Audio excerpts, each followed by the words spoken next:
Salam sejahtera buat kita semua dan buat seluruh warga bangsa. Rasa penasaran kita pasca terjadinya penembakan terhadap bos rental mobil di kilometer 45 tol Merak Tangerang itu rasanya masih terus ada dalam pikiran setiap kita.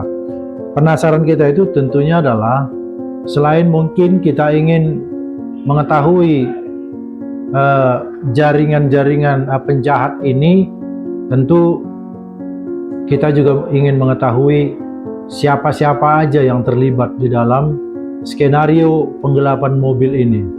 Nah, pada hari Jumat,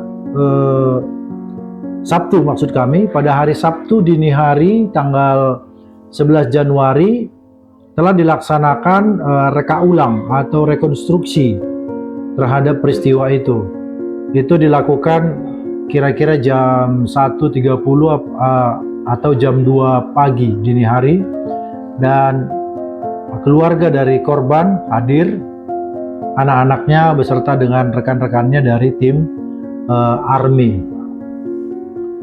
Terus terang kita sangat sedih dan kasihan melihat anak-anak dari Bapak almarhum Ilyas Abdurrahman, karena mereka harus mengulang kembali peristiwa-peristiwa yang menyedihkan itu, harus menceritakan dan harus melihat lokasi, dan itu disampaikan juga oleh anak dari almarhum bahwa sebetulnya mereka datang ke sana itu dalam keadaan yang kurang siap karena masih ada rasa trauma. Tetapi oleh karena demi kepentingan penyidikan perkara ini, dan mereka pun mungkin kepingin agar perkara ini segera diusut tuntas. Nah, dari hasil rekonstruksi yang kami ikuti, kami mendengar tentunya dari pemberitaan baik media mainstream maupun media sosial, kami mendengar ada 36 tahapan-tahapan dalam reka ulang itu. Nah, di dalam ke-36 tahapan reka ulang itu ternyata tidak didapati atau tidak ada di sana terjadi peristiwa pengeroyokan. Itu sebabnya di tayangan video kami yang lalu, kami sudah menyampaikan juga bahwa perkataan dari Dan Puspom AL dan Pangku Armada Bapak Denny itu meragukan kami, meragukan masyarakat, walaupun itu info itu didapat oleh Bapak Pangku Armada dari para tersangka. Jadi para tersangka yang melakukan penembakan terhadap almarhum Ilyas Abdurrahman ini mengatakan bahwa mereka sebetulnya adalah melakukan transaksi jual beli mobil.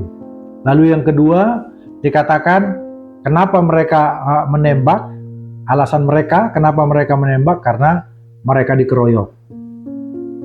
Sedari awal kami mencurigai bahwa itu hanya alasan yang dicari-cari, dan sepertinya itu sudah mulai terbuka dan mulai terlihat dengan jelas bahwa dalam reka ulang itu ternyata memang tidak ada mereka itu dikeroyok.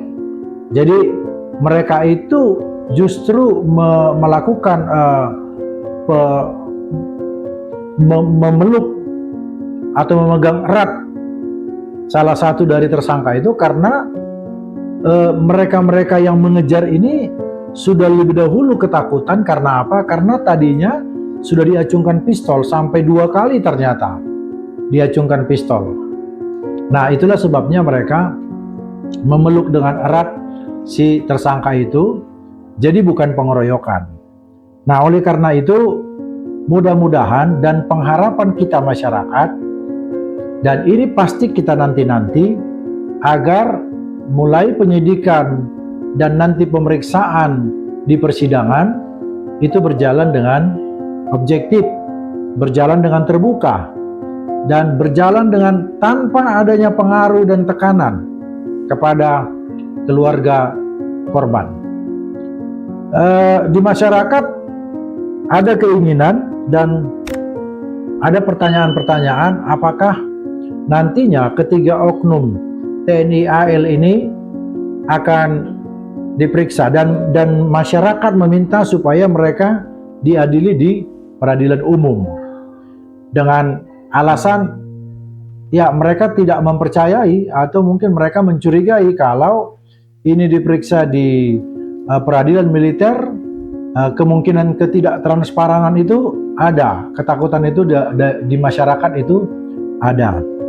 Nah, akan tetapi memang kita sendiri tidak bisa berbuat banyak karena telah ada undang-undang yang resmi, ya undang-undang tentang TNI, bahwa tindak pidana yang dilakukan oleh TNI itu harus diperiksa di peradilan militer pasca terbitnya undang-undang TNI itu tahun 2004. Nah, akan tetapi memang kalau memang dikatakanlah ada terjadi peristiwa-peristiwa yang seperti ini, mungkin bisa saja suatu waktu DPR berpikir untuk mengembalikan khususnya tindakan mengadili dari aparat TNI yang melakukan tindak kejahatan, bisa saja dipikirkan untuk mengembalikan itu kepada peradilan umum atau peradilan sipil.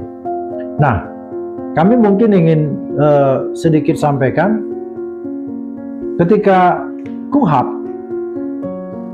Undang-Undang Peradilan Pidana, prosedur formal peradilan pidana itu yang dinamakan dengan KUHP itu, ketika diterbitkan tahun 81, itu tadinya polisi militer, tentara atau militer yang melakukan tindak pidana, kalau dia bersamaan dengan sipil, dia boleh diperiksa di peradilan umum.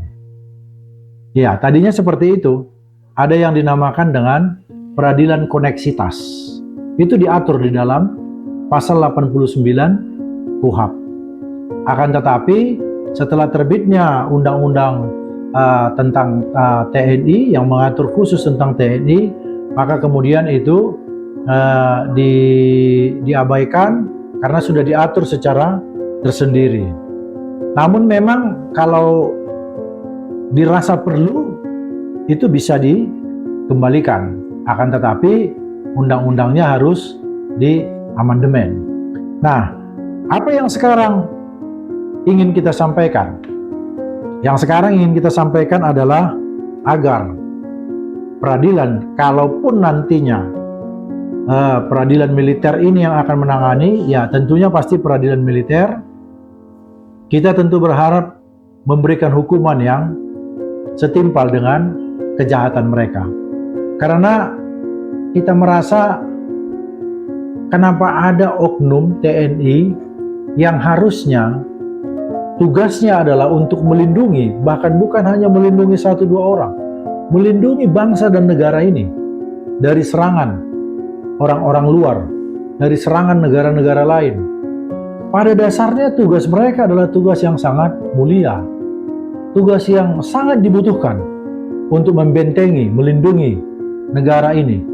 Karena mereka termasuk pasukan inti, Kopaska ini, pasukan inti. Mereka dilatih sedemikian rupa sehingga mereka mempunyai keahlian untuk melakukan penyusupan, melakukan penyerangan, melakukan penembakan. Tetapi hari ini, hal yang paling sedih yang kita lihat adalah keahlian mereka untuk menembak itu dilakukan untuk menembak warga yang tidak bersalah. Bahkan warga yang telah dirugikan akibat tindakan dari sindikat penggelapan mobil ini, yang awalnya adalah dilakukan oleh Ajat Supriyatna.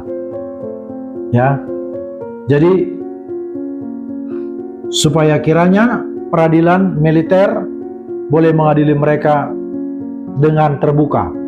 Bila perlu, setiap tahapan-tahapan yang akan dilakukan oleh auditor militer itu dibuat konferensi pers supaya masyarakat bisa mengikuti, dan ketika akan dibuka persidangannya diberitahukan kepada khalayak ramai, kepada publik, agar masyarakat bisa mengikuti persidangannya.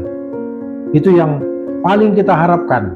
Nah, kemudian tentang sipil yang ikut di dalamnya, yang kami dengar ada 4 orang komplotan dari Ajat Supriyatna ini. Kami tidak tahu persis Ajat Supriyatna apakah Ajat Sudrajat, karena di awal kami mendengar namanya Ajat Sudrajat. Tapi oke lah, keempat tersangka yang telah ditetapkan ini, yang menurut berita yang kami dengar bahwa 2 sudah diperiksa, tetapi yang 2 lagi dalam situasi DPO karena mereka melarikan diri.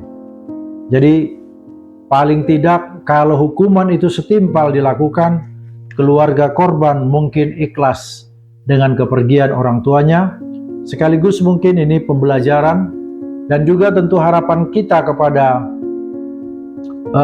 para penegak hukum, juga sekaligus penjaga keamanan bangsa ini, yaitu tentara, agar berhati-hati di dalam mempergunakan senjata yang mereka miliki, dan juga kepada pimpinannya agar lebih berhati-hati memberikan senjata kepada anggotanya.